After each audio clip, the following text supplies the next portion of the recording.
Let me introduce you to your new surroundings. On your left and right, you'll notice little crying rooms where people meet to view the remains while wondering about their legacies. And now I'm going to introduce you to Morty, a first-rate embalmer. Later on, I'm going to take you to the organ room. I play, you know. And while Morty drains your little bloody veins, I'll play a dirge for you. That's a little mortician joke. Haha, very funny.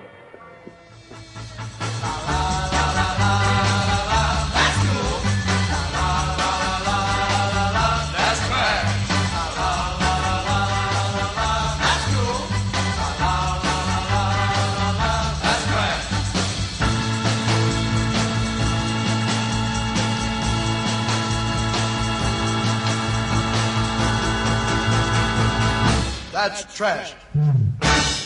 Hello and welcome to That's Cool, That's Trash, the podcast where we watch a psychotronic movie online, then get together on Skype to break down the crazy. I'm Matt Howell, and I'm joined today by my guest, John Morgan. Welcome, John. Thanks very much for having me, Matt. Yes, I'm really excited to have John on because I've had the pleasure of hanging out with him a couple times when he's come to Portland to come to some comic shows, and I met him through a mutual friend, and he's a great guy. The one and only Dave Jordan. The one and only Dave Jordan. And John's a great guy, Dave's a great guy. And John and I got to go to see The Warriors together, and he was excited that the theater that I support was playing all that jazz. And he's just an all-around brilliant dude, so I wanted to have him on the show and talk about some shit. And the shit we chose to talk about is the Corpse Grinders. Yes. So this is a much belated posthumous tribute, I guess, to Ted V. Mikels. How posthumous is this tribute, by the way? I don't actually know when he passed. So he died October 16th, which is the day after my birthday.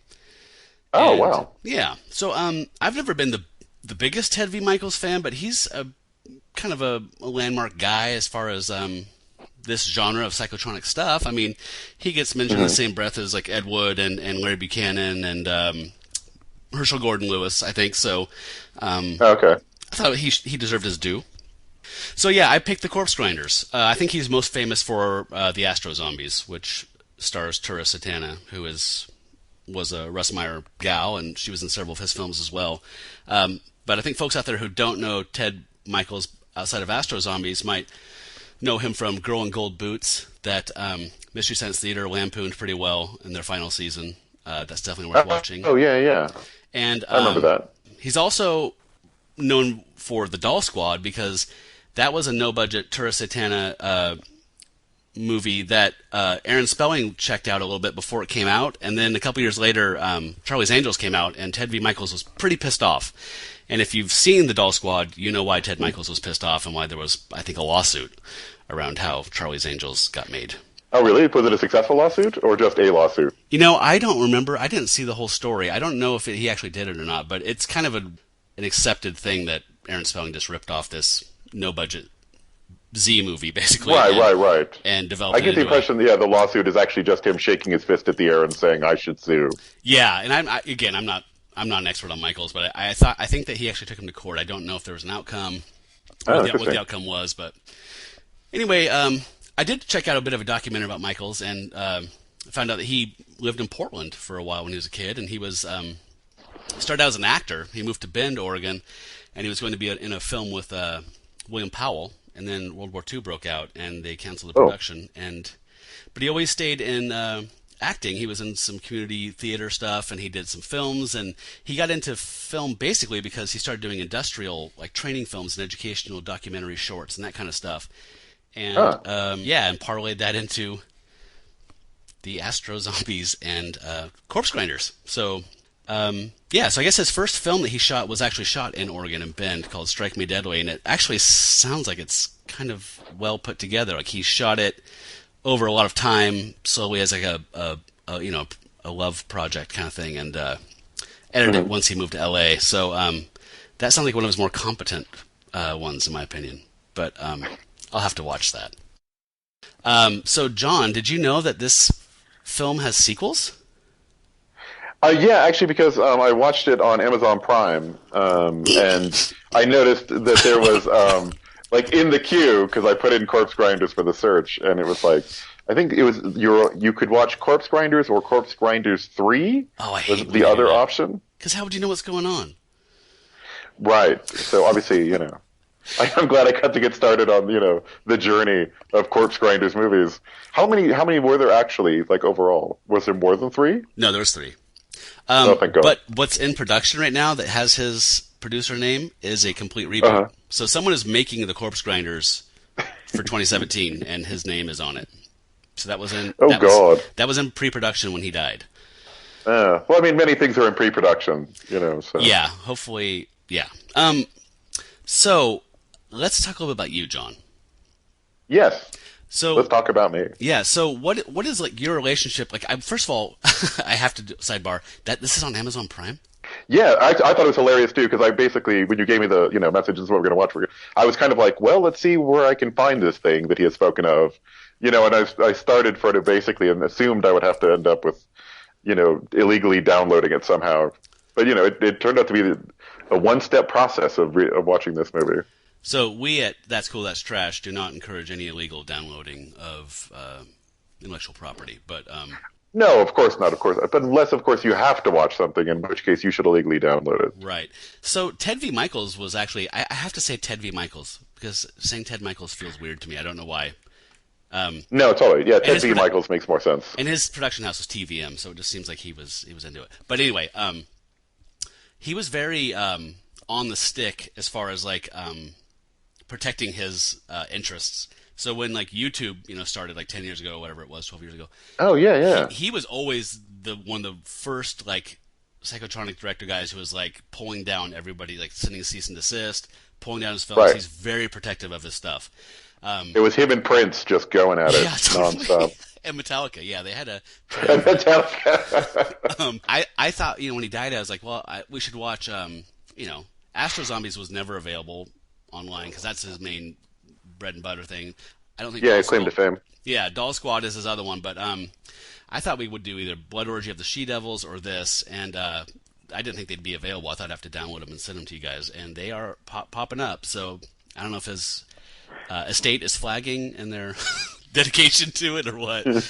Actually, it's funny. I didn't. Obviously, this is the first Ted V. Mikels movie I've ever seen. I didn't know there was an Astro Zombies because I actually go to a comic book store called Astro Zombies every Wednesday. Oh wow! They're like kind of one of the best like comic stores in Albuquerque is actually Astro Zombies. If you're in the mood for more of what you saw. Ooh, that's a rough call. But it's a more of a Cuban Missile Crisis spy movie with automaton dead. Weapons. All right. I'm interested. Interested. I mean, he and Tura Satana described it as a spy film. So, yeah. Anyway, I'll let you discover that. She's a good draw, though, I will say, in many ways. She is. Yes, she is. Talk to me a little bit about your relationship, because you have an encyclopedic knowledge of film, in my opinion. And interesting. And I'm curious about your relationship with quote-unquote good, bad movies. Okay. I would say by and large, I would say generally kind of like smoking for me now, bad movies are kind of a social thing. I don't, it's a vice that I use socially. Right. Like I don't tend to do it on my own time. Okay. Like, I would say, in the case of, I am not going to watch Roadhouse, but if a friend comes over and says, let's watch Roadhouse, we'll watch Roadhouse because that's, sort of fun to share with another person. Sure. So you're not a but like, yeah, exactly. Or at least, not without, not without someone next to me. Right. But like a normal BDSM sort of thing. It's rough to do alone. And sort of dangerous, really. But anyway, like in my own case, like I have a general feeling of I am generally speaking searching for the best of all possible movies to watch, like at all times. Like I'm constantly sort of searching for things I have not heard of in order to watch them. Yeah. I guess that's obvious. I'm searching for them in order to watch them. But like, it's I used to have a phrase whenever a friend of mine asked me if I was going to watch something that I did not think much of, and I would say, Bill, because his name was Bill, I'm a dying man. I only have so much time on this earth. And as a mortal being, I do not want to necessarily spend it watching something that's mediocre. Which is a completely logical position. And yet, I have seen The Room 12 times, at least. I've actually never watched The Room. Oh, God. I mean, honestly... that's what I say. Like, if a friend comes over and is like, let's watch The Room, I'll be like, oh, yeah, absolutely. Yes. That is, like, the one movie where I would, like, if you were over at my house and it came from conversation that you hadn't seen it, I would just say, sit on the couch, and I'd get this shaker out and make you some cocktails. Happening. This is happening now. We're not moving forward from here until this happens. And I'm sorry, totally. And I'm sorry in advance for all I have something to do. You're like, no, shut the fuck up, sit down. And no.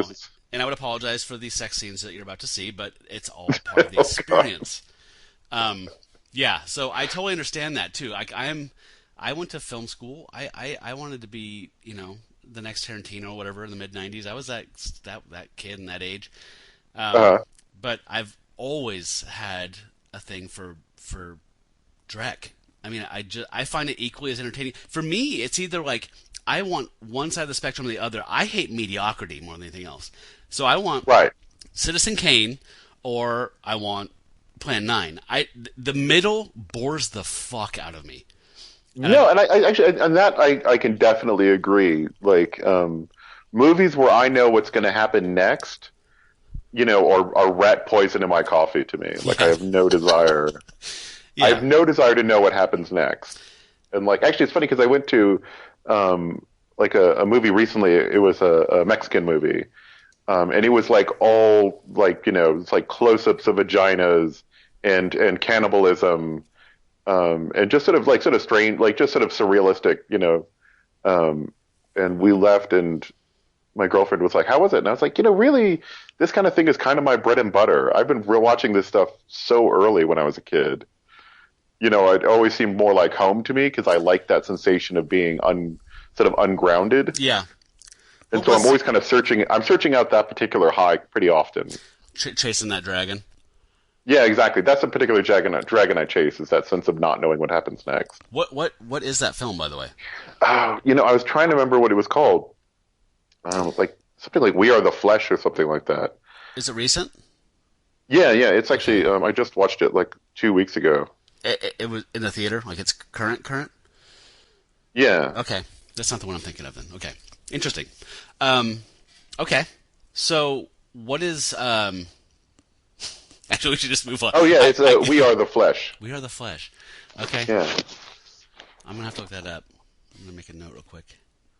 If you enjoy Jodorowsky movies, you'll be fine with it. That's what I was going to ask you was, it sounds like you're on the same page as I am as far as like Jodorowsky. Like, I just want to be taken on a trip and have someone show me a whole vision that feels like, not common and motivated by something. You know what I mean? Like, not just a narrative.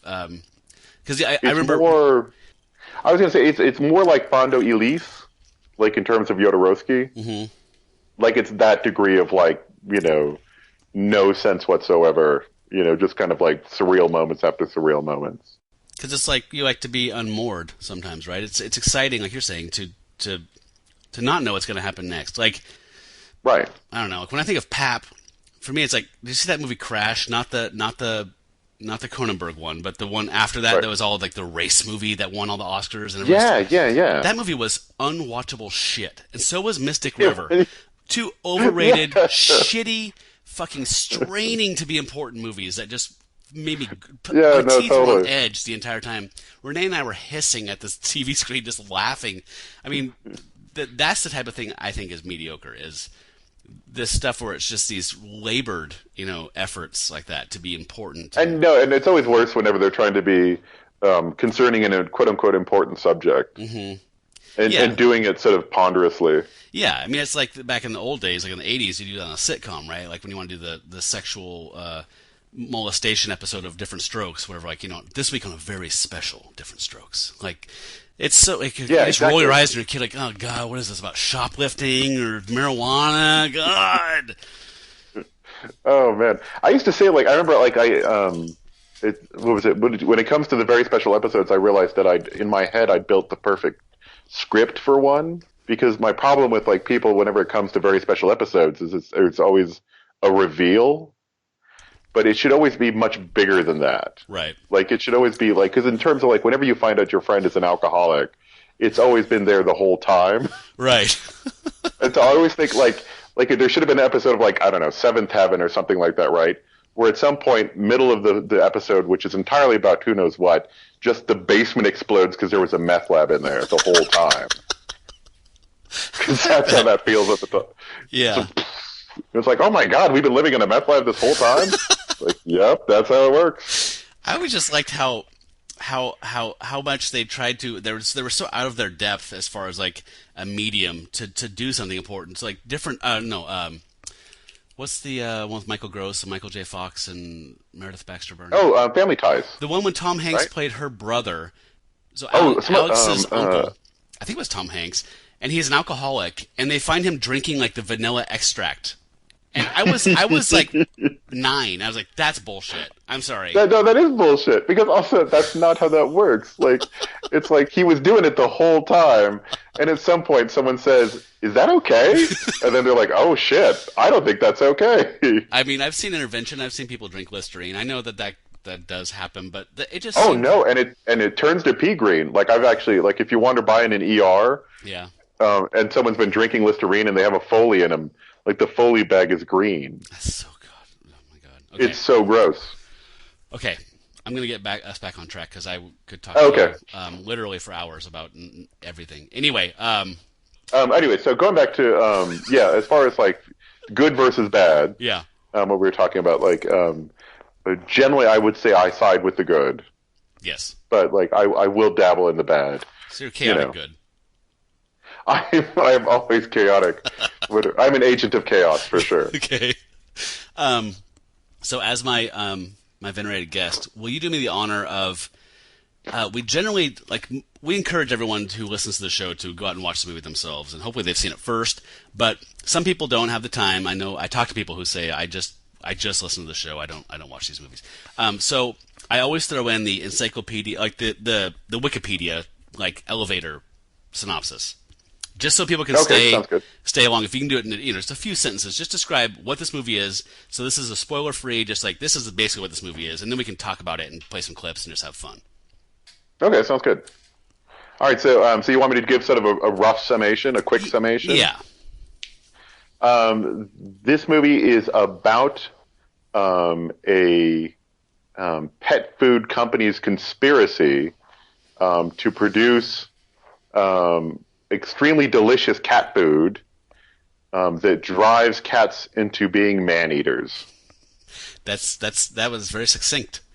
That was the best I could do, like in a short summation, and that cuts out pretty much all the plot. Yep. And it's funny because when I asked you if you would ever be willing to do this show, you're like, "Oh yeah, totally. I'm a narrative junkie." And I was watching this movie last night and thinking, "Oh God, John's going to kill me because this is because you just described the 76 minutes of this film in literally one sentence." So I guess we're gonna actually, I got to say, having described it that way, I would probably watch that movie again because it actually doesn't sound that bad to me. Right. So who are the key players as far as the characters? All right. Well, there's two very specific kinds of key players.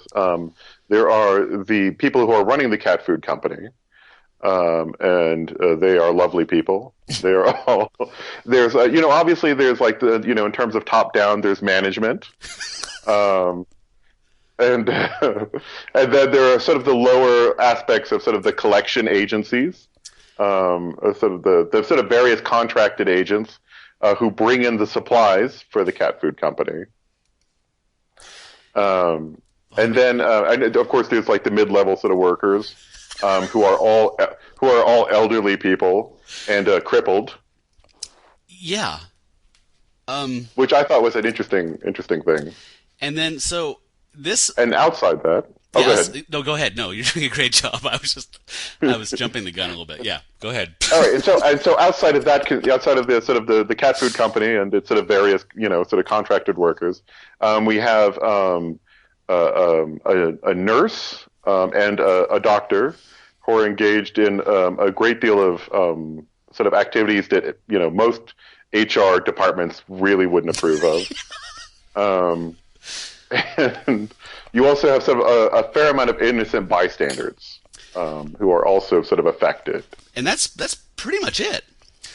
There is one character that you failed to mention, and this is a guy that this is where the narrative went off the rails for me. But so this will be spoiler free. We can jump around however you want to do it. But I just want to mention this. This guy pops up periodically throughout the film, and he's just standing by, looking important, and he's writing things down in a little notepad. Yeah, totally. And then in the end, the last reel, he's like the Deus Ex Machina, where he comes in and he's Don again or something.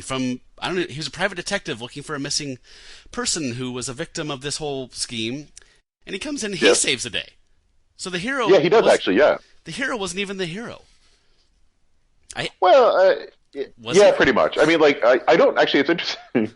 Yeah, like the quote unquote heroes of the story, get taken out pretty quickly. Yeah. By the evil cat food company, and it really is this sort of guy that just sort of wanders in, and despite their ineffectuality, manages to come in and just drill a bunch of holes. Yeah. In the villain, essentially. So there's no real structure or anything to how this plays out as far as a Joseph Campbell journey. Well, definitely, it's like the ending seems like a bit of an afterthought in comparison. Yeah, definitely. I don't know why he didn't just, honestly, I don't know why the writer didn't just pull the trigger on an unhappy ending. It seemed like that would have been perfectly reasonable. Sequels, my friend. Sequels. Oh, okay, fair enough. So, yeah, I guess there are... We're going to have to definitely discuss the sequels, because I'm super curious about them, but I don't want to watch them. Yeah, I don't want to either. So it's just rock, paper, scissors, I guess. Oh, no. Well, the problem is that if they were sequels of their time, I could maybe get into them, but they were way after the fact, completely self-aware. Oh, really? Yeah, It was like 98 or something. The first sequel came out, and part 3 came out in like 2009 or something. So I have no... That doesn't make any sense at all. No, absolutely not. No, that's unwatchable. When people are self-aware like that, I have no interest. It's not camp, or it's camp. It's not just being a shit director or a shit storyteller. That's right. I don't care for that. And there's nothing worse than someone who's self-aware and shit. Yeah, exactly. You know what I mean? Like, it's really rough. It's rough to watch. Yeah, that's that whole Tromeo or whatever. Totally. I never got into that for that reason. I never found the appeal of like the zombie hookers at the bowling alley massacre like that. It's just like you guys are trying. Like, it smacks of effort, I guess, is the way Nelson on The Simpsons would say it, and I find it a complete turnoff. Okay, so before we move on to like playing some clips and stuff, describe the experience of watching this to the audience in one word. Filthy.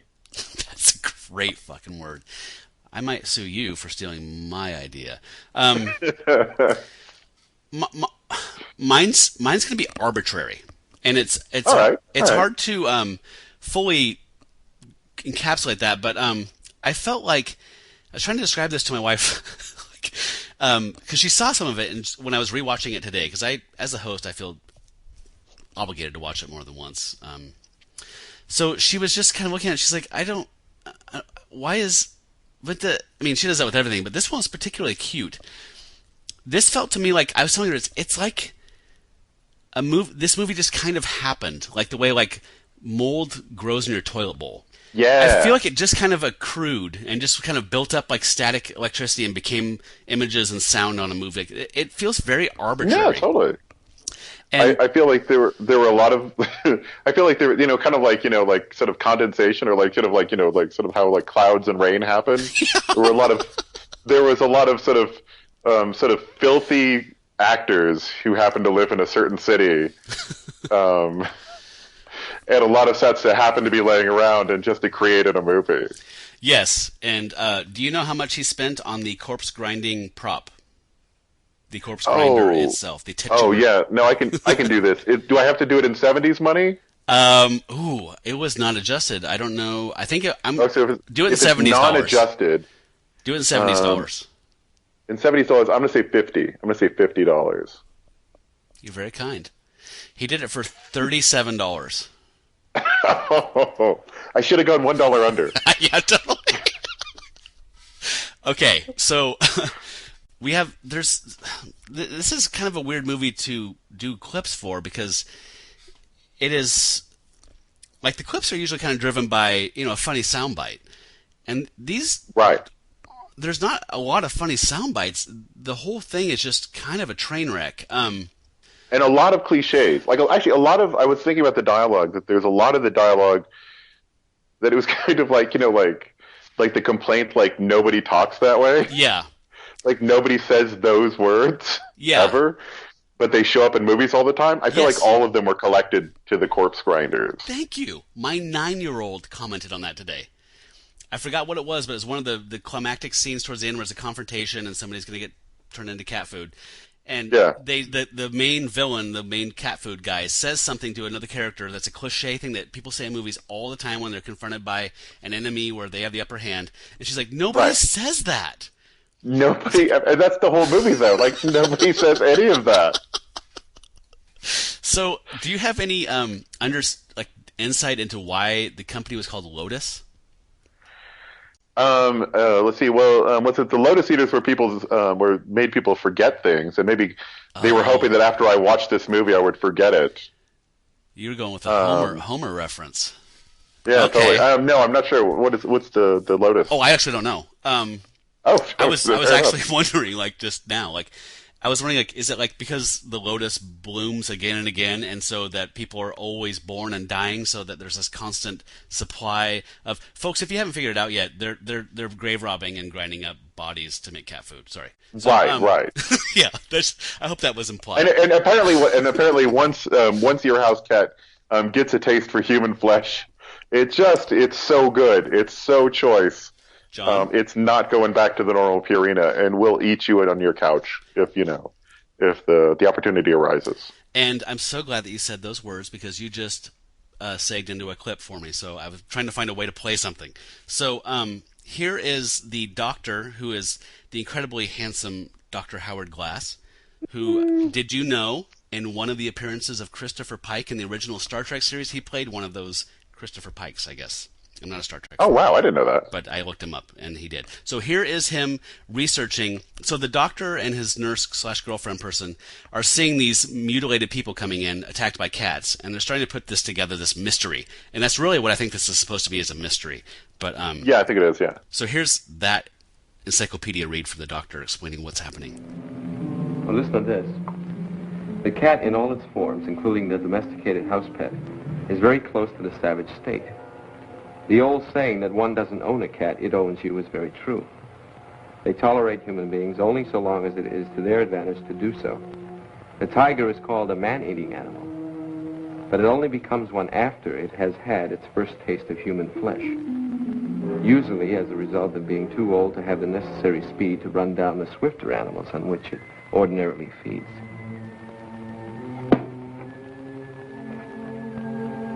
The house cats we're dealing with, having first tasted flesh through this, maybe, or from other sources, react exactly like their wild cousins.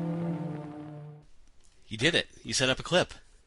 Boom. I have to say, one of the things that I would say yes to, as far as a reboot goes, is the fact that really there should have been way more cat scenes in this whole movie, because really that is the selling point.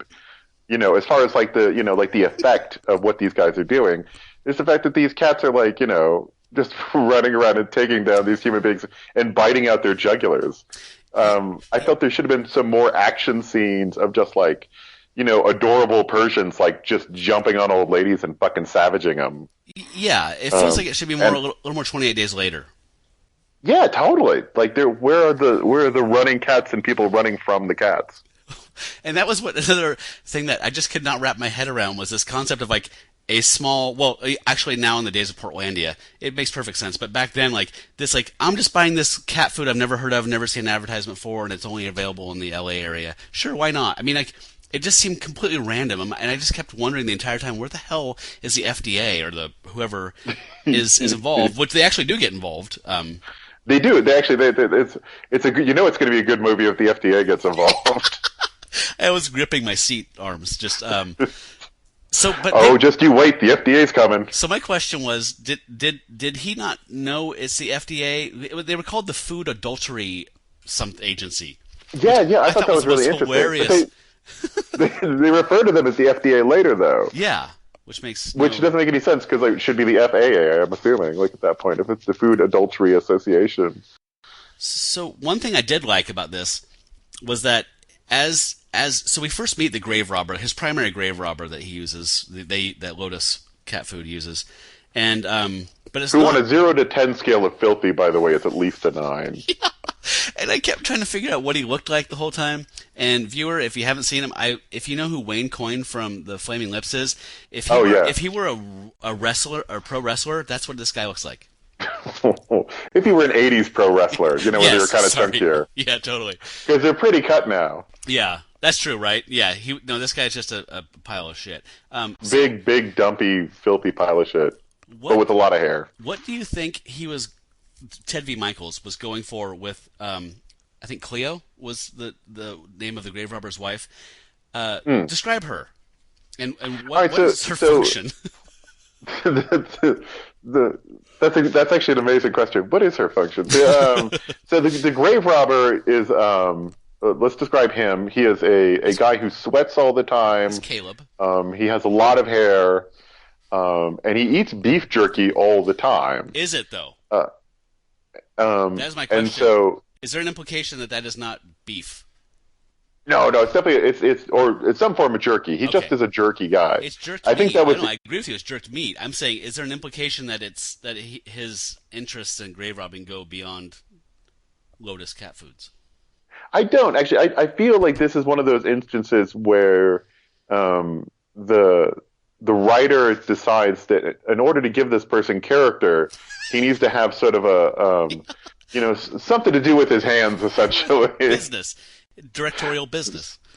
And the guy they chose basically they saw this giant chubby guy, and he's not chubby. He's just just kind of, he's got like a panza, and he should be eating beef jerky all the time. But anyway, so he's an unpleasant looking guy, and they thought in order to accentuate that, he should have a spouse who is, for whatever reason, dyed red hair. She has dyed red hair. She has a British accent for no discernible reason. Nope. Maybe he met her during the war.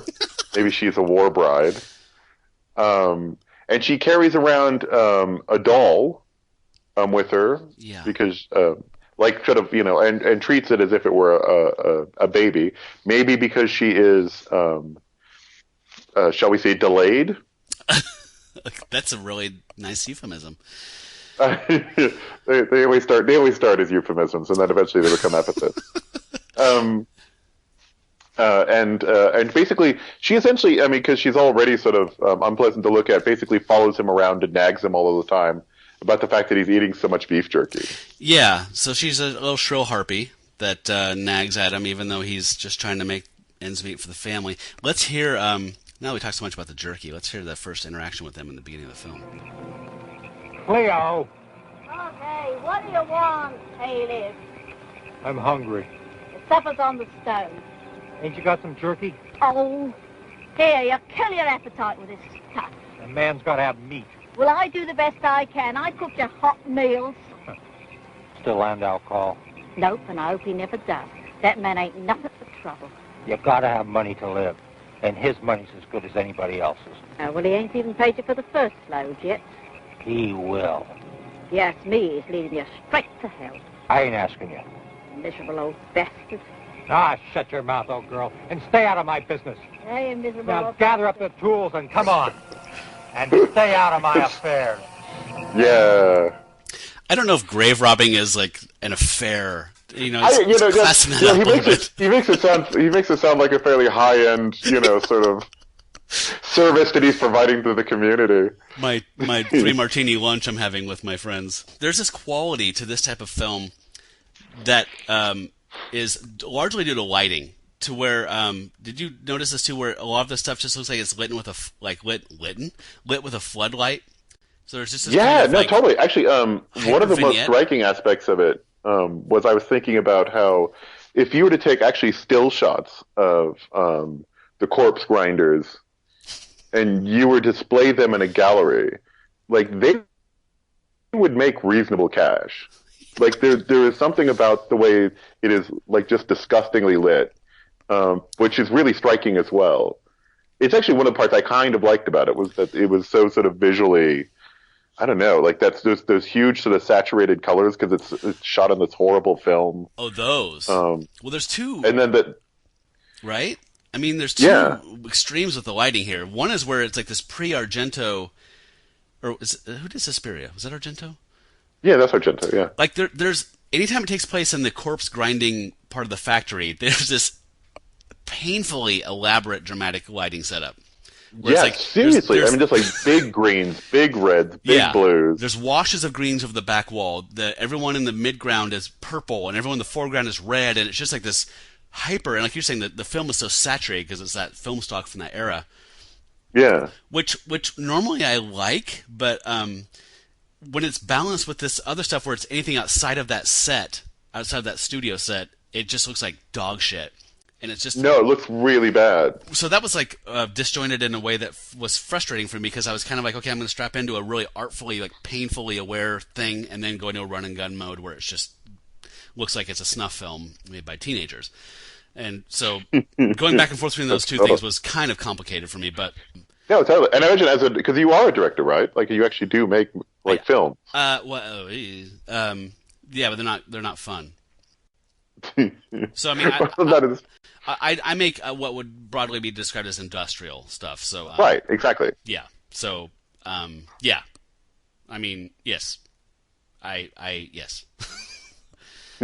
I don't make anything that anybody would want to see unless they're being paid or maybe renewing their teaching license to see.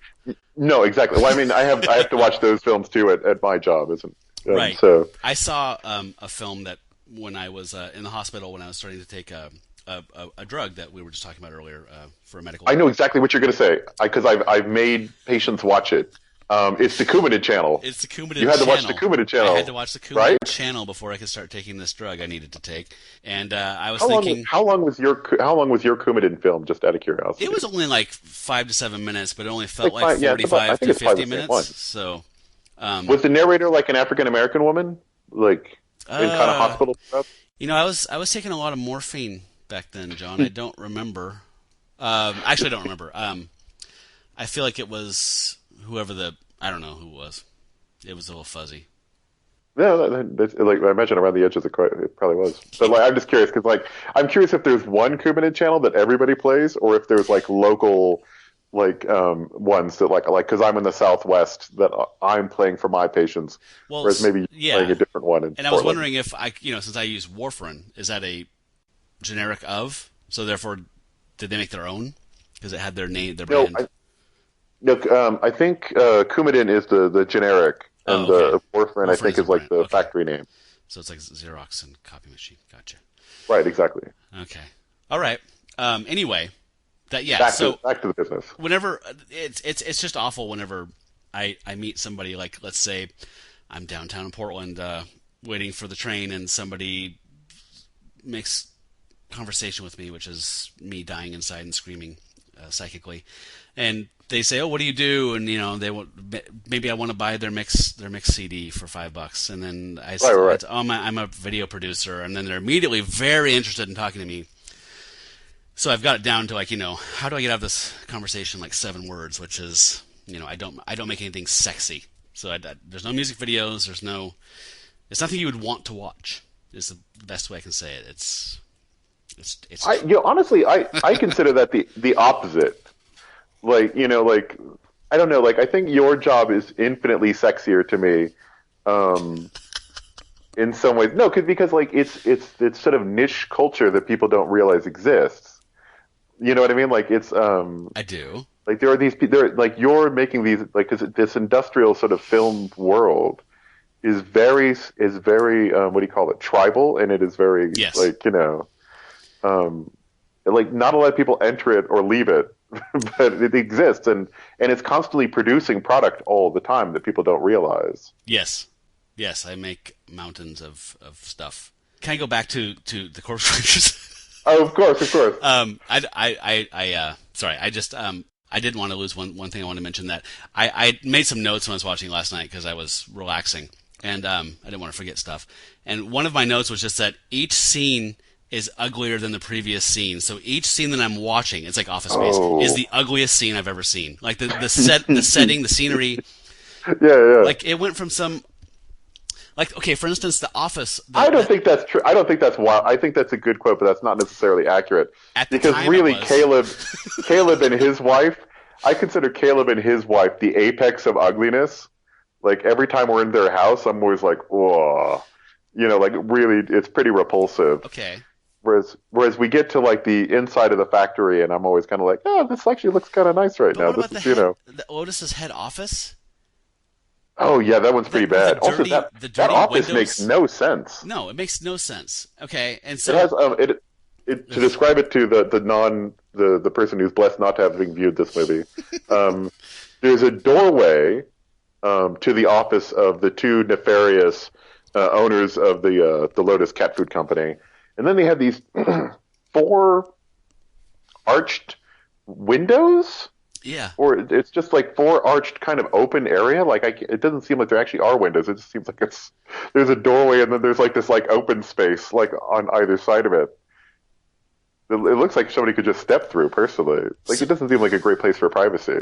Yeah, it makes absolutely no sense. Which is why they hire gimps or whatever they would call them. I don't know who they hire interesting people who would not mention any goings on that they can't see anyway. Right. So people who would not be missed. Yes. That becomes an asset, right? But the two people that run Lotus cat food are Landau and Maltby. And so Maltby is the middle-aged guy with his pants up to his armpits, sweaty, front butt, kind of, weird, middle-aged, sweaty-looking guy, and he's a little cranky. Maltby is, and he is also a little pervy. And and he likes Brill cream. And he likes Brill cream, and he just because a woman is dead is not necessarily a deal breaker for him. Thank you. We find out. Yes, I was waiting for that to come up. So one of my other issues with this movie is that, as a listener, you've gathered that they're using dead bodies and grinding them up for this. I was having a hard time understanding the math. Like, I'm not a big business guy. Like, I'm an idea person. So I can pitch you like 3 things, but once you're like, okay, so give me, the logistics. Like, I hate budgeting. That's like the least favorite part of my job, right? How does this make any sense? Like, how does it? Do they address like how they're saving money so much that this incredibly illegal activity is worth the risk? Interesting. I get the impression. Part of what is what's driving them, I get this impression, is like that the market is demanding it. Like in some way, shape, or form. Like in LA, which I think is where this takes place. Like that their cat food is so delicious that the cats are kind of going crazy for it. Before they start showing sort of man-eater properties, because everyone seems super into this particular cat food. So in some way, shape, or form, humans are the tastiest of all possible meats. Right. Like that short story of The Tastiest Game. Exactly. So, you know what? Okay. I would read the shit out of that short story, by the way. I think I'm filling in my own gaps here, John. I think this is what it is. So there is a character. This has got kind of a third man quality about it. Now I'm really appreciating this. Yeah, There's a character named Babcock who is a rich industrialist who starts this company. Or he buys it. He acquires it, and when he investigates it, this is all told through flashback in the last couple reels of the movie. Like 5 minutes almost. Yeah, and that's where I was the fuzziest last night, like at 2 a.m. when I was watching this. So I believe that he buys it or invests in it, comes out and checks out the factory, and says he doesn't want to do it. I don't know if they're corpse grinding at that point or not, though. They are not. Not. He is the first corpse. Okay, so he is the genesis of the deliciousness. So I think they argue he gets choked out by Maltby, and then they decide to get rid of the body by just putting it in the food grinder. And apparently somehow they got immediate feedback on that specific batch of food. On that specific batch of food. That one. If you could get batch 48725B back, we would buy all you have. So that's it, That's right? That's the impression I get, because you actually see Maltby, which I love the fact that like he owns the company, but he's also there because you see him like sort of throwing in old bones, Yeah. and like into the grinding machine at the like during that flashback, kind of like he's like, well, this is super nice that he managed to put on a suit and tie and go down to the factory in order to throw some old meat into the grinder. He's just like us. And then he's confronted by what's the guy's name? Babcock. Babcock. He's confronted by Babcock while he's in his suit and tie and throwing meat into the grinder. And then, obviously, in a state of fury, they kill him and throw him into the machine. And apparently that was just the best batch they'd ever had. Yeah, it's okay. That was the part I was missing, was the best batch by the That's the impression I get, because I don't get I get the impression they had meat prior to that, or they had product prior to that. Yeah, I guess I didn't understand Landau as a fully realized character. He's so cartoonishly villainous that whatever. Anyway, so let's talk a little bit about Landau. I want to talk about Landau. Yeah, I've got Landau. Let's talk about Landau, man. He's a trip. So now Landau's an interesting character altogether in this one, because it's played by an actor who can act.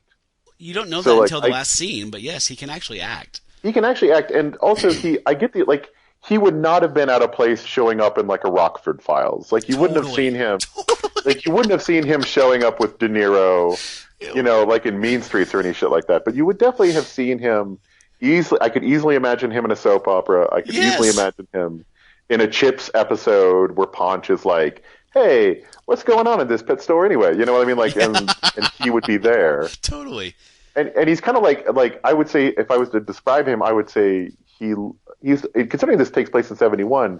He's the one guy dressed like it is the 1970s. Yeah. Like he's actually dressed kind of in a 1970s stylish kind of way. He even has the shirt open, showing off his hairy chest at one point. Yeah. And he's kind of like, I would say, kind of handsome Jewish would be how I'd put him. Yeah. Like in that kind of Hollywood sort of handsome Jewish kind of way, kind of Elliot Gouldish. So yeah, I can see that. Yeah. So his name was Sanford Mitchell, and he has a very short filmography. So he was in something called The Harem Bunch in 1969. That's got to be a good movie. He was in The Scavengers that same year, and The Daisy Chain that same year. Then I think he kind of veers into Ted V. Mikels' milieu, which is in 1970, Marcia, the Erotic Housewife, and then the following year, this film, and then in 1973 he was in Vice Squad Women, which sounds classy. It's very. And that's it. He dropped off, and he was one of the more. I agree with you. He was one of the more competent performers in this thing. Yeah, totally. And like, I get the impression like he had the worst agent ever, because like it seems like, or maybe he didn't have an agent, but like like I was watching him, I was like, you could have been a normal, kind of like pay the bills actor. Yeah. Just. Especially by the time frame, it's not like 1970s like TV was so good. Yeah, no, you nailed that. Like he was totally being a Kolchak episode or like Rockford Files. That's so funny. Hell yes. Let's hear the arc of one of the minor characters. So they employ what I'm going to callously call freaks to work there in Lotus Cat Foods. So we get to meet Willie, who I can't even describe what Willie looks like, but he's a broom pusher there. Actually, what Willie looks like is the hillbilly from The Simpsons. Like, what's his name? Otis? Cletus. Cletus. He looks like Cletus, the slack-jawed yokel. Okay, here's him from early in the film interacting with Landau, the guy we were just talking about. Where do you think you're going? No place, Mr. Landau. No place. I told you no one's allowed in the back room except Mr. Maltby and me. I'm sorry, my mind's a little forgetful. Just forgetful. Maybe I have a job will improve your memory. Well, don't do that, sir, Mr. Landau. Besides, who else would hire me but you? Get back to work and stop whimpering. Yes, sir, Mr. Landau. Yes, sir. Thank you. So he calls him Mr. Landau. I thought that was interesting because I've never seen that name pronounced that way. So I've always heard it pronounced Landau. Yeah, were they trying to make him seem simple by making him folksy like that, like he didn't know how to say it? Or was that guy? No, everybody calls him Landau. I was actually like listening to that. I was like, oh, I should make a correction. We're calling him Landau because that's how it's spelled, but I think everyone says Landau. Really? I thought it was only Willie. Like it rhymes with Hindu. Yeah, Willie did, but I thought everybody else said Landau. I guess I might be crazy. No, maybe I'm wrong. Maybe I'm wrong. But I get the impression that it was actually more consistent than that because I remember being like, why do they keep saying that name that way? So let's hear the end of Willie's arc. When do you remember why they end up using him for cat food? Is there any? They do actually. It's because the contracted bringers in of corpses, for some reason they ran a little dry because the demand is so good that they're like running the grinder at full steam, and the girl, what's the woman's name with the one leg? And the one-legged mute. I call her Sarah Palmer. I don't know who she's actually. Grace Zabriskie. I don't know who that is.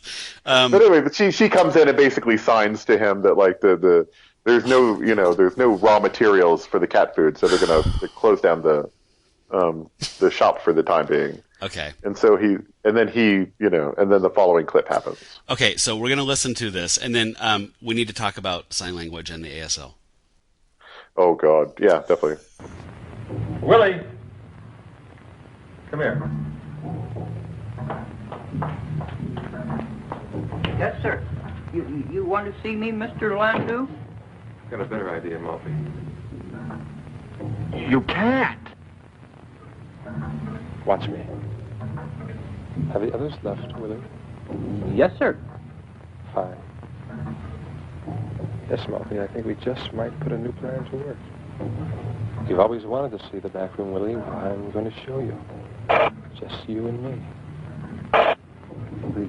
You don't have to do that, Mr. Landau. Oh, but I want to, Willie. I want to.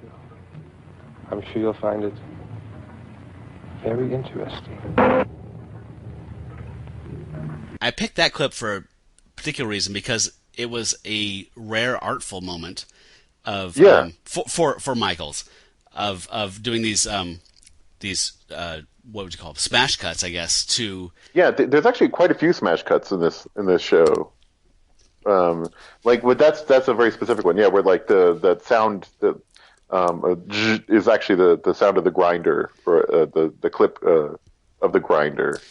Yeah, and so we're cutting away while you hear that sound. You're cutting these flash cuts, these smash cuts to the grinder running with like a red filter or the red light on it. So it's I wouldn't say it's psychedelic, but it's an artful stroke for someone that's not very artful.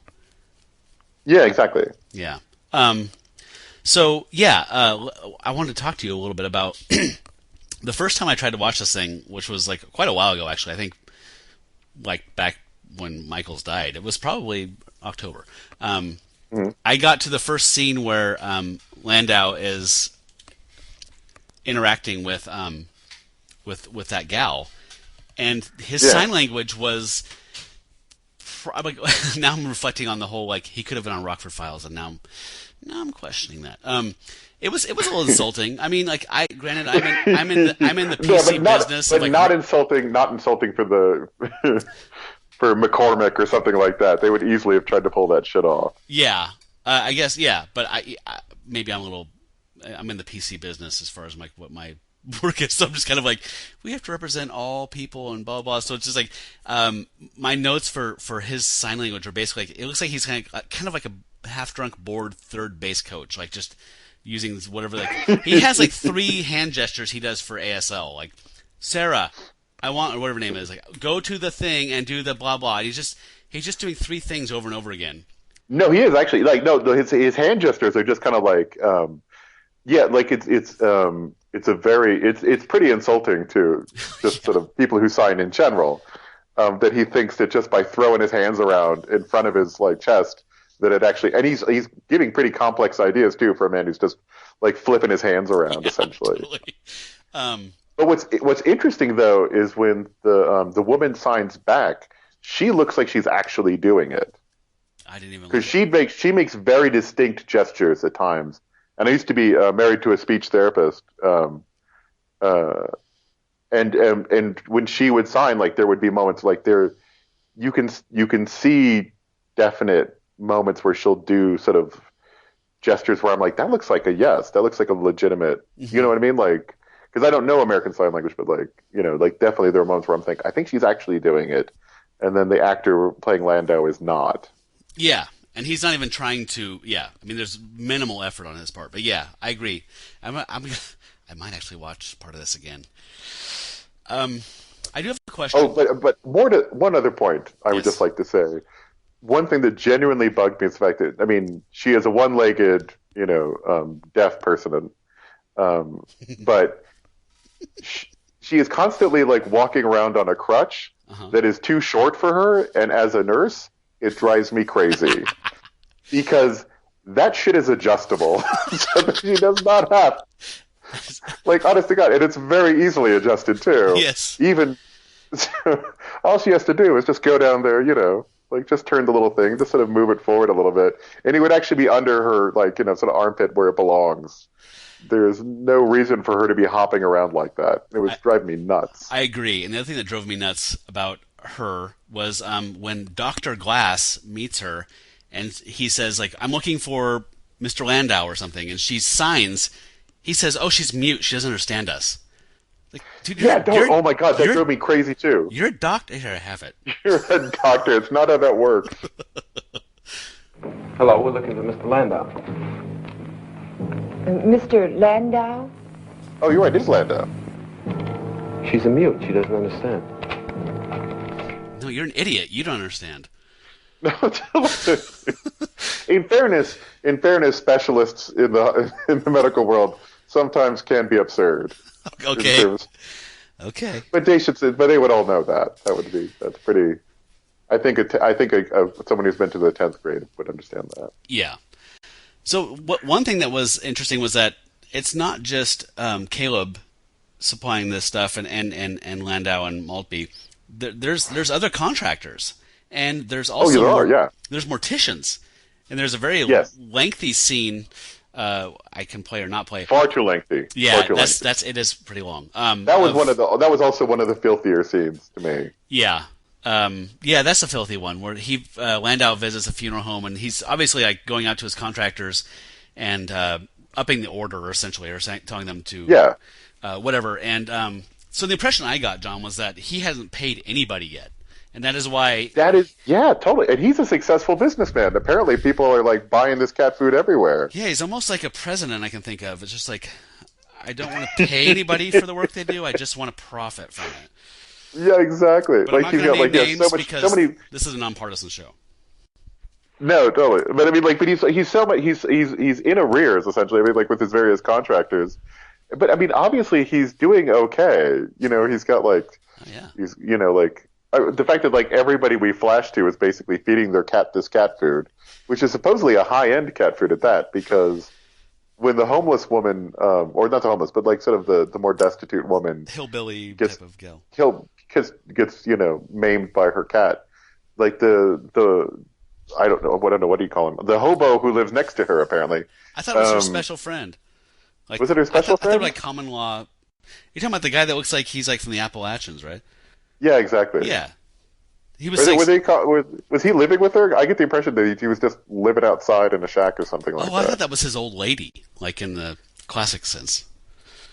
Maybe I misunderstood that. I just got the impression he was kind of a friend, like maybe a friend, that takes care of the business, but like still not necessarily living with her. But at any rate, he was saying that she would spend all of her money on getting this particular cat food for this cat. Yeah, it's not cheap. No, apparently. Do you remember the tagline or whatever, the advertising slogan for Lotus cat food? No, what was it? I actually forgot. It's a joke. I get the impression you're setting up something. No, I was hoping it's something like for cats who love people. I think is actually what it is. Oh, that is funny. In the sense of this, it's funny, yeah. Yeah. So my question, this is kind of a springboard. Do you think this is supposed to be a black comedy, or is this supposed to be a horror movie, or shocking? Sorry, not a horror movie, but a shocking, whatever, I think it's supposed to be a shocker, because, I mean, granted, it has moments of what seem like it doesn't have the right moments of broad comedy enough. Like Caleb and his wife, all that could be played for laughs, but really isn't. It's played like a kitchen sink drama that was written by someone who got struck in the head. You know what I mean? Like, yeah. Sorry. Yes. And, so it's played to be unpleasant. The only parts that, like, I'm trying to think of like the broad comedy parts, and maybe the Morticians. That's what although they just made my skin crawl, and not even for the words or just that particular lighting on that particular film of those particular men is really what made my skin crawl. Okay, yeah, so I would say it was meant to be a shocker. Okay. I think that's a shocker with comic touches, but there was a point there where I was like, I almost want to give him a little bit of, benefit of the doubt, because I think he was doing some darkly comic things, but I think that those were far and few between, and this was meant to be a drive-in titillator, basically. Right, yeah, no, and the titillation I see, because there's a couple of points where, like, women get, like, kind of stripped down to their undies to just kind of hang out for no particular. There's some cheesecake. And there's a little bit of cheesecake. Yeah. And actually, I'll be honest, not bad cheesecake. No, not bad at all. So I didn't give it thumbs down at all.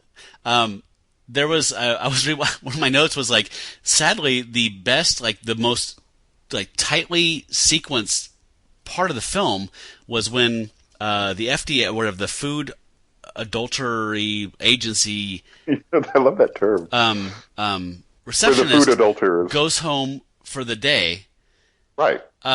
The sequence of her leaving the office and approaching her apartment is the most tightly edited and shot part of the entire thing. There's interesting, compelling angles with using foreground framing.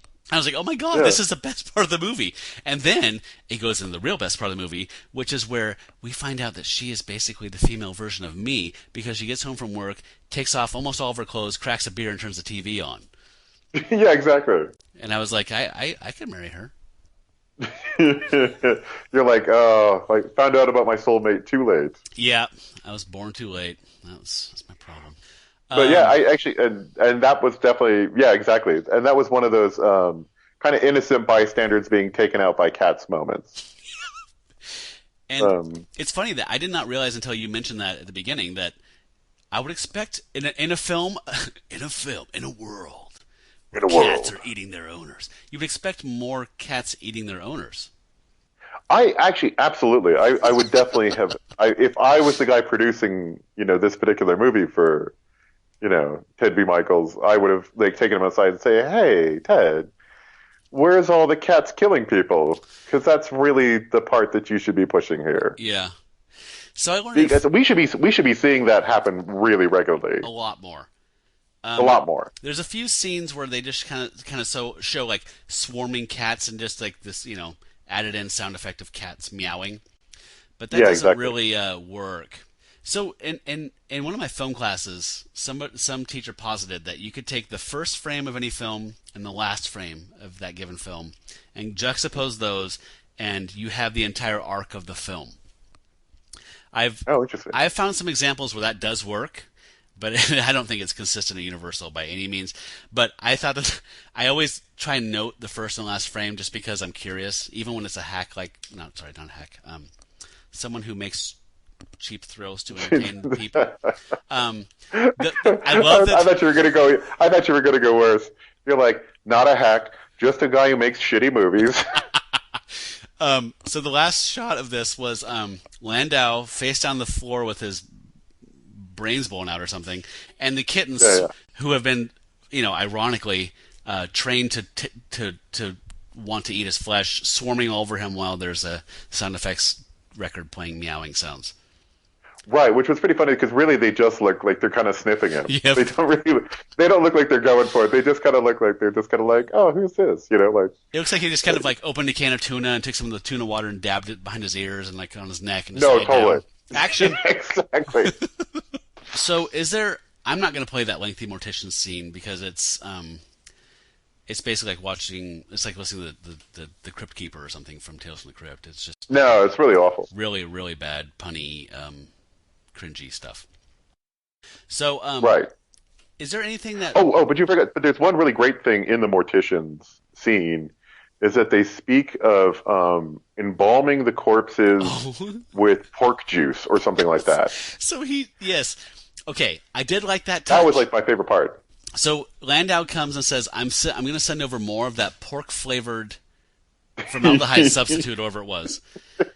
So, so they're prepping. He's got these people prepping their victims for the production. I love that, and I love that it's so corrupt that one of the morticians is like, "Oh yeah," and I'm speaking at the morticians, whatever, and I'm going to be like encouraging that everybody start doing this and kind of like turning people out like prostitutes, essentially, like pushing this non-formaldehyde thing, like so that exactly. You're priming other people to get on board.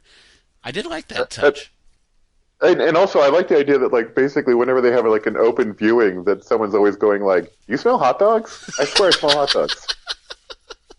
Hilarious.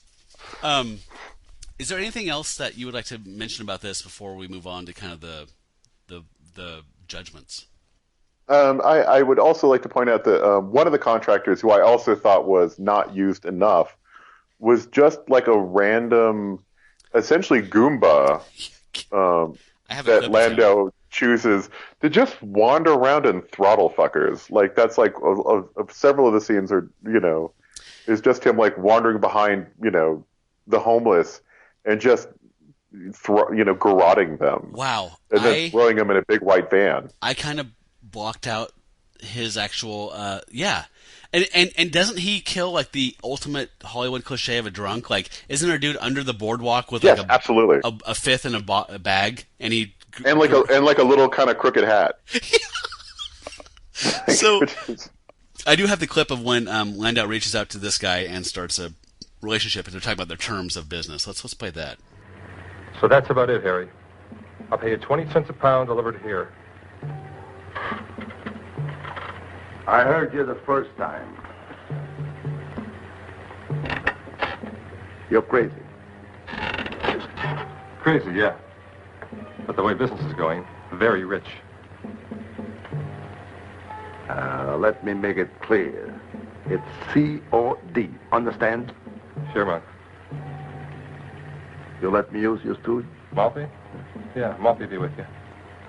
Come on, show you the plan. So that's that. And before we do move on, if you don't have anything else you want to say, I would like to play the actual scene where Landau grinds up Maltby in the final confrontation between these two, and he actually gets a chance is this to a big dramatic moment? Yes, I actually like that moment. That I think that's a necessity, actually, because this is like the point where, like, I feel like this movie was playing with camp. Yeah. Or, like trying, or kind of teasing it, but then like it finally it releases, like, it was, at this moment. So I definitely approve of this particular clip. Okay, here we go. So here is Landau's big moment. I'll have stuck you in the grinder, Maltby, and I'll watch the blades lift your body up and tear you up, Maltby. I'll help you, because you're nothing, Maltby. You're cat food, and not you, or Babcock, or Caleb, or Cleo is gonna stop me. No one's gonna stop me, Maltby. No one's gonna stop me. I'll get it all, the money, everything, because you're nothing. That's like his Tony Montana kind of like moment. Or no, it is absolutely. Yeah, it's like I feel like I feel like he had to prep for that. I feel like he had to like get deep down, with the method acting and just really pull that one out. Yeah. Actually, I'm just gonna play the last two clips here because that's like the last few minutes of the film, right? So at this point, the nurse has been. She basically did. We haven't really talked about the nurse and doctor very much at all. No, we haven't. They're the protagonists. So, because they're a bore. In fairness, they are a bore. The doctor guy who played Christopher Pike in one Star Trek episode, he's like this generically handsome 1971 guy. So he's got not huge mutton chops, but he's got long chops and he's got a nice mustache. And he's handsome in a very generic way. I looked up his filmography, and he used the name Evan Steele in a couple of things, so I'm thinking I think Jamie Gillis was in one of the films, so I'm thinking he did some adult stuff, like adults only stuff as well. You think? Yeah. Oh, interesting. But he did legitimate stuff later. I forgot what it was, but I was looking at his IMDb page, and he actually did real stuff. But I think he did use some kind of sexy pseudonyms.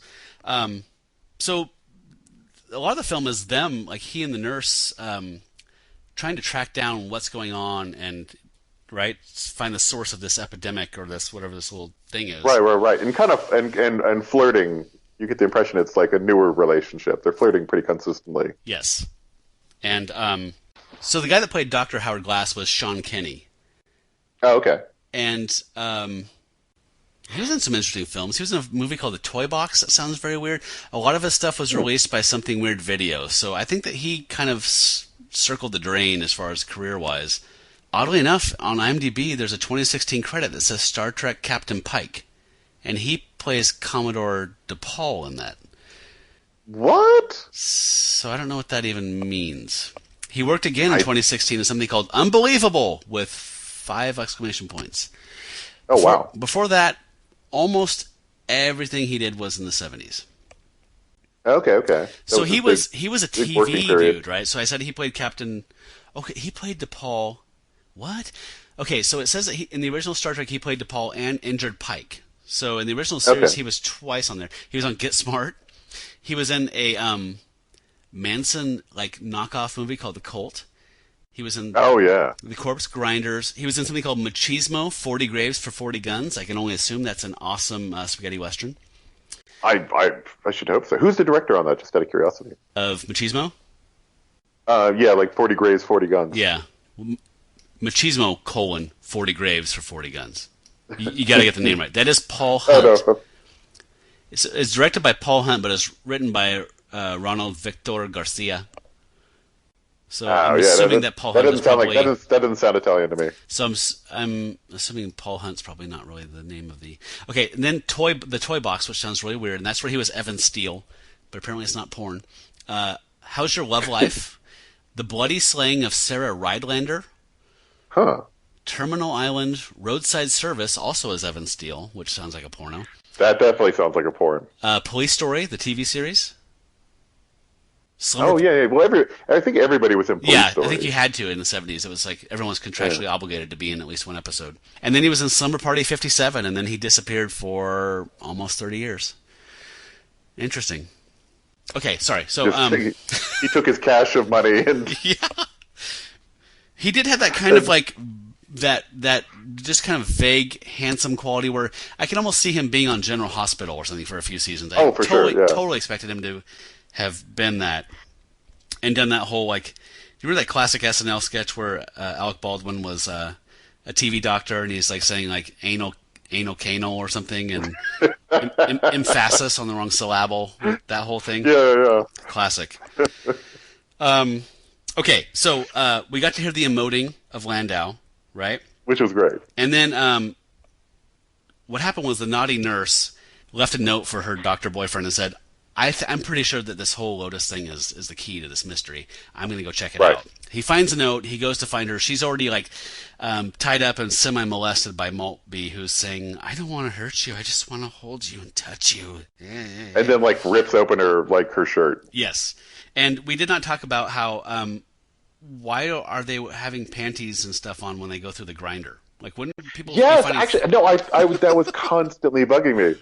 I was like, you should strip. Also, I mean, let's face it. Most butchers, would at least get rid of sort of the internal organs. That's not hard. Just a little dressing. That doesn't take a lot of effort. Just field dressing, right? You know what I mean? They may throw in the cow's lips, but they're not throwing in the cow's full intestines. Right. You know what I mean? It's you're just going to make those cats sick. Yeah. You're going to give them E. coli. Okay, so then after he emotes and he grinds up Maltby, Dr. Howard Glass shows up to save the nurse, and this is that anticlimactic moment I was telling you about earlier. They had investigated Lotus earlier, posing as a couple who were wanting to buy a case of cat food. They actually wanted to be tested by the FDA to see if it contained human flesh, but they posed as a couple traveling who wanted to bring a supply of this beloved food with them on the road. So when he returns, I think he references the fact that, have you come back for more food or something? Yeah. You're back for some more cat food, Mr. Glass? I've got it for you right here.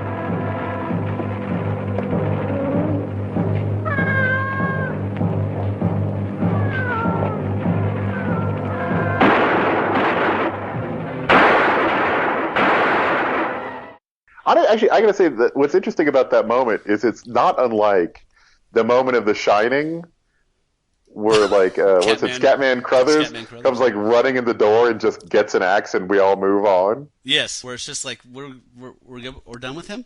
We're done. Okay. Yeah, we're done.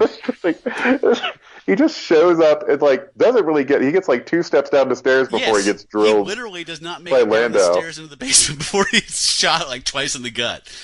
So I thought that was maybe I've given Ted V. Mikels too little credit. Maybe he was ahead of his game. Maybe he's like a Kubrick of the $2,000 movie kind of set.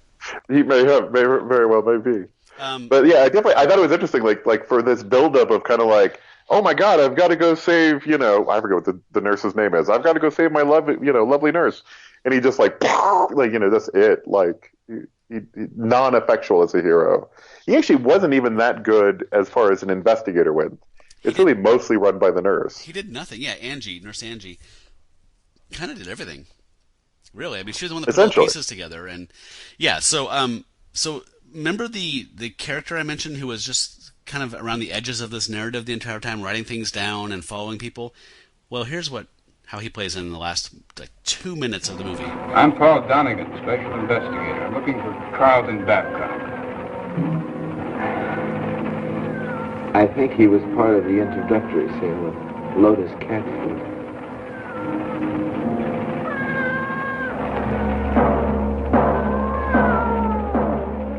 Which is a relatively good line. It's one of the better ones. It is. I'll give you that. Okay. I think we've covered this thing pretty thoroughly, actually. So... Like I said, when you asked me if I would do this, I was like, I do this naturally. Just, I'll overanalyze anything you throw in front of me.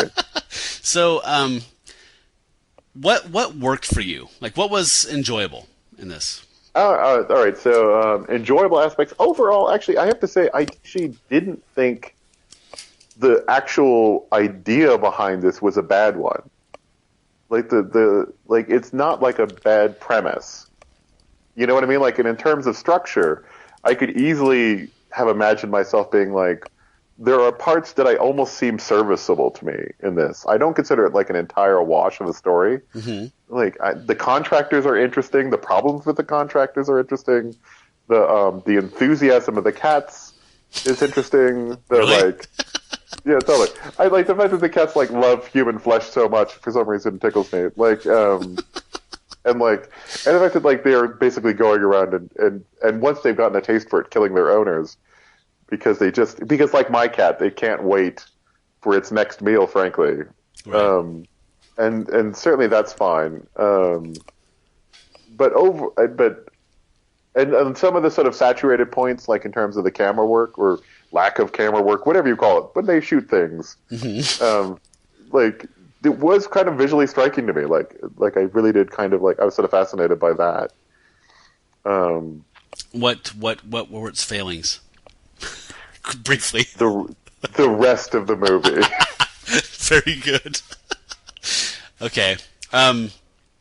So I agree with you, and on your points. I do have one other thing I want to add to the positive pile, though.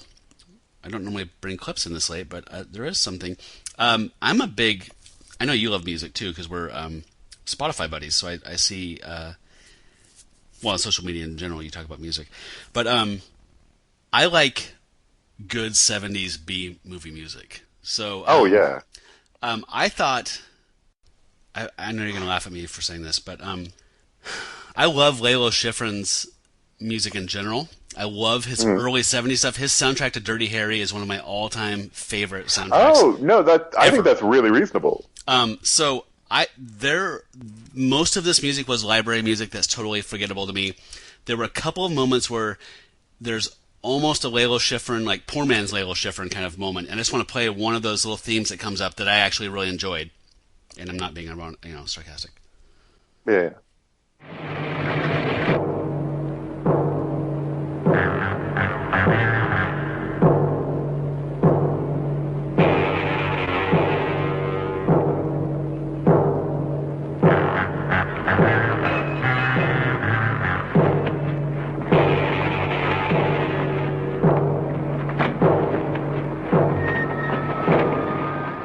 So yeah, I just wanted to echo basically your positives and throw that on the pile. That theme came up twice, and both times I was tickled by it because I love that vibe from the early '70s and soundtracks. But other than that, no, actually, like when you're playing those clips, I was like, yeah, that's more. Actually, I think that's pretty. I think those are pretty reasonable positives, actually. Yeah, I thought like those moments was pretty good. Okay, so this is the arbitrary point, John, where I asked the guest first to tell me whether this is cool or is trash, and to defend their position. And people always have questions, and the bottom line is it's completely mushy and arbitrary. So take it what you want it to be. Is this cool or is this trash? Trash, for sure. Okay, and because? Because I think, like, in terms of what would make it cool for me, in some way, shape, or form, has to be. I have to envy the characters in the movie in some fashion. Like, there has to be something about the movie that I want to actually like, even if it's like a piece of junk movie. There has to be something about it that I find kind of enviable that they get to exist in this world, like Dolomite. Dolomite is essentially a shit movie, but I mean, like I love that movie. You know what I mean? Like, yeah. And that world is so bizarre that I would love to walk around in it in some way, shape, or form. And that's really what I think makes a cool bad movie versus trash. You know what I mean? Like, there has to be something in it that's kind of like, oh man, this is, you know, I mean, like, I think I watched a fairly bad movie about a bunch of like British biker gangs who are involved in Satanism and that like wander around in kind of the late '60s, and I kind of wanted to be in that world of like, you know, like sort of mod bikers going around, you know, praying to Satan. That seemed like a good time to me. Yeah, I can see that. Like, for me, this is one of those films I actually thought this. Like, when I was watching it, like, there's such poor characterization.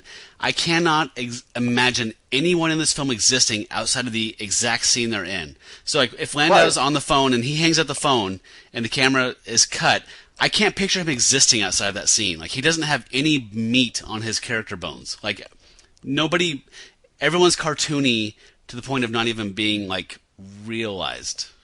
Does that make sense? Right, exactly. So, and there's nothing about those people that are especially compelling. No. There's nothing about those characters which, I mean, for God's sakes, like, we spent like the majority of this conversation not talking about the protagonist. Yeah. Because they were legitimately dull, bare bones dull. You know what I mean? Like, they were attractive, and that was it. They weren't even attractive. Actually, the most attractive person in the whole movie is the secretary of the FDA guy. The Budweiser gal. Yeah, Budweiser gal. Big fan. Yeah, big fan of her. Yeah, I'm a huge fan, and you know, and maybe like in the male side, maybe Landau, or Landau if you have a southern accent. Mr. Mr. Landau. Mr. Landau. Anyway. But yeah, I mean, otherwise there was none of those characters where you're like, yeah, like Dolomite, like fucking Dolomite. You're like, yeah, fucking Dolomite. Right. Like, who doesn't want to be that guy? That's a world that you can think of, and like you're saying, want to walk around in a little bit. Yeah, absolutely. Where everybody knows kung fu and yes, exactly. I love it. Right? Yeah, the Tarantino world. Yeah, exactly. Everyone's interesting. Okay, I hear that trash, and I have to go trash too. It's for me, like, my general rule of thumb is like, if it's cool, I would tell someone that I don't think is a fan of psychotronic movies, like, this is worth checking out. Like, get a 6-pack and a couple buddies and put this, you know, it's on YouTube, pull it up. I don't think that people would enjoy that. So that's like the defining thing for me, which is totally, again, arbitrary. But like, this is not cool in the sense of like it transcends its failings and becomes something that everyone needs to see. Right. Yeah. Exactly. It's just or that there was a core of real story within it that is like working. Yeah. Like, there's like an engine there that, yes, regardless of the failings of like the director, the actors, it somehow makes it work. It has a life. Right. Exactly. Yeah, and I don't think this has that. And I haven't seen it in any Ted V. Mikels, but I'm going to keep looking for it. And I'm going to take your implied dare. And I think I'm going to watch Corpse Grinders 2. It's on YouTube. My understanding is that it's literally a clone of the first. It's basically a reboot without being a reboot. Like, the characters are named Maltby and Landau, and they're their children who have picked up. They come and find the factory like dusty and realize like they're that the sins of the father. Like, oh my God, this is what they did. Oh, that kind of makes sense. We should start doing that. And then it happens, and another doctor, not named Glass, but like another doctor and nurse. Like basically, it's the same. It's the same way that Force Awakens was basically A New Hope, right? Like it's like you have to have these echoes. I thought you were going to go like for the better aspect, like the Evil Dead 2 is essentially Evil Dead. Well, that's way better. See, I think I'd be on the show more often. Yeah, right. So that makes more sense. It's essentially a remake, but but I would not say a bigger budget, because Evil Dead 2 had a much bigger budget. So did Phantasm 2. Right. Which, I mean, they're both essentially like, yeah. Anyway, this didn't have that, and I don't think anyone outside of a grizzled fan of just cinema would enjoy watching this. So it lands on trash for me as well. Do you have an antidote that you could recommend to the people? Absolutely. That would fix this, because I have a couple things, but I want the guest to go first if you have something. Well, I just saw Get Out today. Nice. And I would definitely say it would definitely get the taste of this movie out of your mouth. Like because it is not afraid of the horror genre. And it's not afraid of the more sort of exaggerated methods within the horror genre. Mm-hmm. But it's used to so much better advantage. And there are so many good actors in it. Like Catherine Keener's in it. I love her. Dude. And I've loved her since Johnny Bravo. Yeah, well, I mean, she's always amazing. Yeah. But like in this case, like... She plays a character which is so horrifying and scary to me. I mean, like I definitely I thought she was amazing. Actually, everyone in it's just great. And definitely in terms of the subject matter, it's definitely a good one. Wait, I'm sorry. It's kind of like the Stepford Wives. If Stepford Wives didn't suck. Right. Wait, am I thinking of Johnny Bravo, or what was the movie with Brad Pitt and Catherine Keener that's like? I remember that. Yeah, it's not Johnny Bravo. Johnny Bravo is the cartoon. Oh, that's right. It's Johnny Blue Suede, Johnny Suede. Johnny Suede sounds right. Yeah, Johnny Suede. Yeah, 1991, and like Nick Cave was in it or something, or I don't remember who was in it. Something like that. Playing a character called like Rocket's Red Glare or something. Anyway, that's a good one. And actually, my other option would be, and I'm actually going to see this week, is Kitty. What's that? Which is the movie about cats in Turkey. Oh. There's a documentary right now that's about that, like, sort of trails like 5 cats throughout the city, a Turkish city, and the people that they interact with. Well, how apropos. That's what. Or as the cats in this film would say, meow, meow, meow, meow. Yeah, meow, meow, meow, meow. So my antidote for this, and I think this does require an antidote. Bless Ted V. Mikels. Like in that, I mentioned that documentary. He said, so I watched this movie last night, and I watched a documentary about him, and he was interviewed and saying, people call my movies trash, and I think that's really awful. Like I work really hard, and the crew works really hard, and we're trying to entertain people, and it's really hurtful that people this whole thing. I felt awful. I was telling John this before we started recording. I felt awful after I watched that, and then I was like, well, I need to kind of, rewatch this so I can talk about it competently, and I did not feel bad anymore, like after watching it at all. There was also the guilt evaporated off of you. Yes, like alcohol, yes. And I also saw some quotes from him online today when I was researching, where he basically said, like, everybody on the crew was completely not trained, like the script girl had never seen a script before in her life, all this stuff, so that kind of takes the sting out of his statement for me. But so I generally try and offer an antidote that is free and available online, and in the same vein, in some kind of 6 degrees of whatever kind of way. But this one isn't free, but it's totally worth hunting down. It is from 1999, I believe. It's called Ravenous, and it stars Guy Pearce and I forgot the Scottish actor's name. He was from Trainspotting. It's an amazing film. Yes, Robert Carlyle. And the principal from Ferris Bueller, Jeffrey, whatever. They're the main names in it.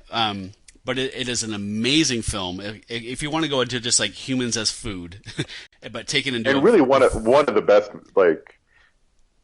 of the best movies in and one of it's one of those hidden gems that not enough people watch at the time or even now. Anytime I bring it up at a party or whatever, everyone's like, "What? What is it? Ravenous?" Ravenous. There's one fucker in the corner who's like, "Fuck yeah, Ravenous!" You know what I mean? It's like no one's heard of it, but the person who has heard of it fucking loves it. Yes, and so it was directed by Antonia Bird, and I don't know anything about that director, but this film was about the kind of cannibalism as a metaphor for westward expansion and manifest destiny. Would you agree? I am overanalyzing this. No. Actually, I think Ravenous can take an enormous amount of analyzation. And actually, I was thinking about how much I wanted to rewatch it recently. And also, there's also almost kind of, I wouldn't say a vampire aspect, but there kind of is a vampire aspect to Ravenous. In the most true sense of vampire, of being absorbing another's energy to profit. I mean, to strengthen yourself or to feed. Right, because the guys who are doing it are engaging in that. Are definitely changing. Yes, as it happens, and becoming. I think it's definitely got a vampirical, not in the common classical sense of vampire, but yes, definitely in a core sense, vampirical, definitely.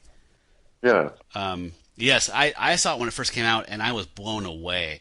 I loved Guy Pearce when I saw him in L.A. Confidential, and I've been a huge fan of his. So I saw that, and then I saw Ravenous, and I saw Memento. And I love the guy, and then I didn't understand the rest of his career, but I still love him because of those first 3 movies I saw him in. So, well, I mean, did you see him in what was that Australian post-apocalyptic recently? Oh wait, post-apocalyptic he was in a good western called didn't Nick Cave direct a western in Australia that starred him? Am I totally high? Oh no, you're not. The Proposition. Yeah, that's that's an amazing movie. Yeah, that was awesome. That was him, right? Was that Guy Pearce? Yeah, no, you're right. That's totally him. Yeah, I love that movie. And there's another one that was actually, I think, by this. I don't know if it was by Hillcott or not. Oh, my phone's acting up. I was gonna look it up. Guy Pearce. But anyway, and I watched it recently, and basically, if you give Guy Pearce a gun, Animal Kingdom is another good one. That's recent. Animal Kingdom's a really good Australian crime film. I haven't heard of that, so I'll have to check it out. Apparently, he's in a new TV show that's coming out soon. Oh, is he really? Oh, I'd shit out of that. Yeah, The Proposition. That was The Rover. The Rover. The Rover. I haven't even heard of that. Okay. It happened 2 years back in 2014, and it's actually you don't know it unless you're watching it, that it's actually kind of post-apocalyptic. Okay, so I need to watch that. I totally respect your opinion. So you're gonna be the deciding factor here. Prometheus. Haven't seen it. Excited about the Alien movie? Yes, I'm excited about Alien Covenant. Do I need to see Prometheus? God, Prometheus is so much trash. It would take we would need another 3 hours for me to really, unleash on that movie. So, I'm obviously a fan of Kubrick in 2001. This is not that. Oh Lord, no. Okay, so I can skip Prometheus. Well, I know what's going on in Alien Covenant because he's in both, and so is not Fassbender or what's the guy's. Oh no, I know what you're talking about. Yeah, Michael Fassbender. Yeah, he's an android or something, right? Yeah. Yeah. Oh, I don't think I can do the second movie. I hated the first one so much. Oh, okay. Huh. Okay. I might, but but it would be it would have to be in very specific circumstances. Okay. All right. So that's fine. So Ravenous will be my thing. You can rent it on YouTube for $2.99. Honestly, I would recommend just buying the movie. It's a great movie. It holds up to multiple viewings. I've seen it 6 or 7 times. Love Ravenous. Highly recommend it as an alternative to this. My other one is actually something that I just added on this evening because I was saddened to, I'm going to date this here, saddened to see that Bill Paxton died yesterday. Oh, it was heartbreaker. So he's a guy that I didn't love everything he did, but what he did that I really liked. So in the spirit of That's Cool, That's Trash, I'm going to recommend something kind of odd that he did in the early 90s called The Dark Backward with Judd Nelson, which is a really, really black, weird, surreal comedy where the two characters are garbage men, and Judd Nelson wants to be a comedian, and he's not funny. That's the only problem. And then he starts spontaneously growing an arm out of his back, and all of a sudden his act starts taking off. And it is a weird ass, like, they don't make movies like they did like that in the early 90s, those weird little indie movies where this, somebody would throw some money at this stuff, and these weird little movies would come up. So watch The Dark Backward. You can watch it on YouTube for free. Oh wow, I'll have to check that out. And if you haven't seen, if you're not into like kind of gross black comedy, he directed and starred in Frailty, which was, I think, 2000. And it was on several, I think it was on Ebert's worst movies of the year list, and I fucking loved Frailty. So I did not get why people hated it. And it was like McConaughey, which was like a good little oasis in that period of when he made terrible romantic comedies. Have you seen Frailty? I've not. Oh, you gotta watch Frailty. I want to hear what you think of it. Okay. If you need it, let me know, and I'll just shoot it over to you. But it's around, but it's not free. Yeah. So and for him, I recommend those as an antidote, and I raise a beer to him. And here's Bill Paxton. Yeah. So, John, I'm gonna just let the audience know what's coming up next, and then I'm gonna cut you loose. Thank you for being on the show. I could talk to you for hours. No, totally. I could easily have. I was like gonna my girlfriend at one point was like, "Call me when you're done," and then I just got a text just now like, "I'm going to bed." So our next episode is going to be a film that I've wanted to watch for quite a while. So Michael J. Weldon is the guy who coined the term psychotronic. So he started sending out this pamphlet that you could subscribe to in New York City. And it was basically his write-ups of what was going to be on TV in the coming week, basically a TV guide of weird movies. And so people word of mouth started subscribing to this, and it got bigger and bigger. It became a magazine. Then it became a book, the Psychotronic Encyclopedia of Film. And then later he did one of video. So this guy is a huge, huge part of psychotronic history. And he coined the term based on this movie that we're watching for the next episode, which is called The Psychotronic Man. And that is where the term psychotronic, as far as being applied to film, came from. So I've never seen it, and I've wanted to see it for literally 20 years or so. So I'm excited to watch that, and here's a little clip from that right now. Okay, let's hear it again, Mr. Fasco. Well, yesterday I took the long way home.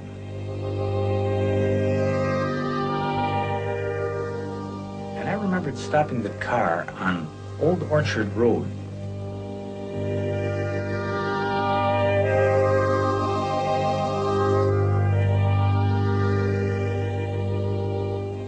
You know, I must have dozed, because when I woke up I had this awful headache.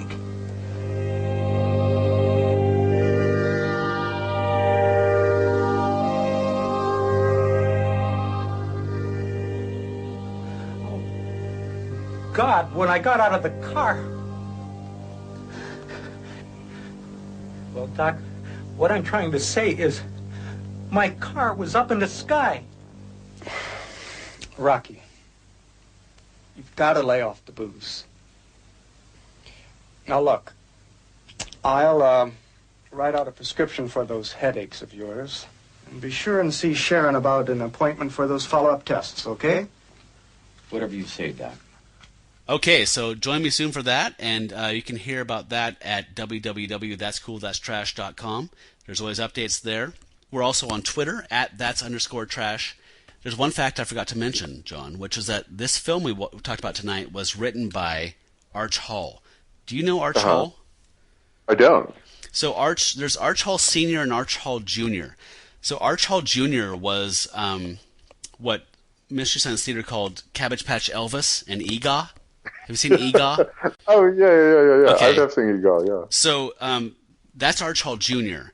The dad, wild. the dad of his girlfriend in EGA is Arch Hall Sr., and he tried to make his son into an Elvis, Fabian, every man rock and roll god of the 60s. And so his dad wrote and directed lots of pilots for his son.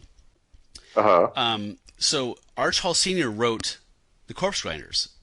But earlier in the 60s, he had written EGA and I don't think he wrote The Sadist, which is actually Arch Hall Jr.'s best movie.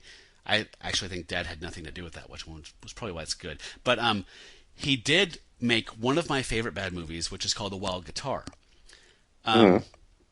So we riff movies, and we generally at That's Cool, That's Trash would pick out a movie, individually write some jokes, get together, cook some food, have some beer, riff this movie throughout wait until the late hours, catch a few hours of sleep, get up in the morning, fill in any dead spots that we didn't riff, writing on the spot or co-writing, and then we would kick these things out.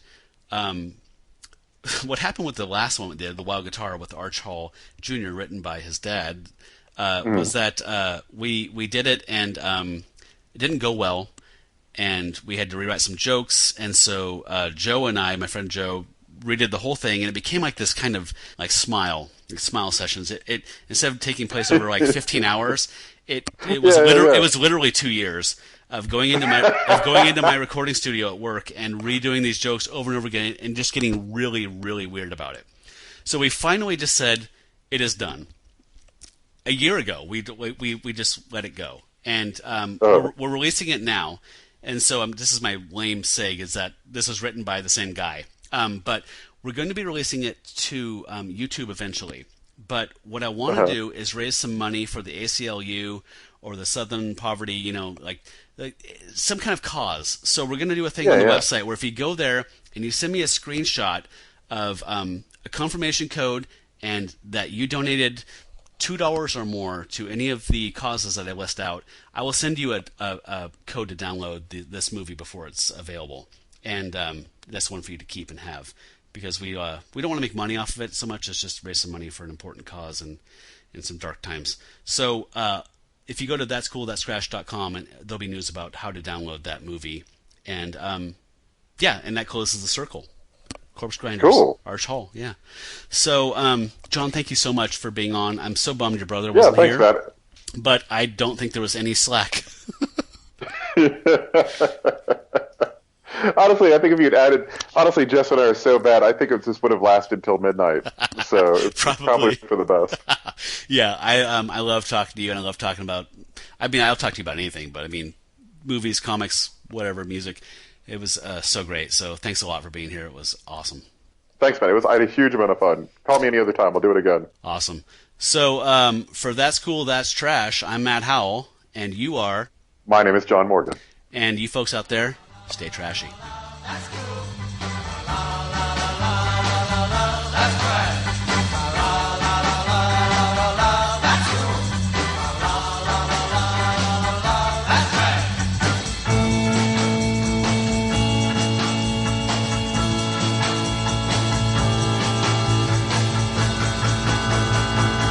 That's trash. It's garbage, folks. Well, let me see. Ooh, better not give you that. It's a little bit of catnip. Catnip? Yes, those dear little pussycats turn into tigers when they smell that. They go absolutely wild. You carry that and all the cats in town will be chasing you.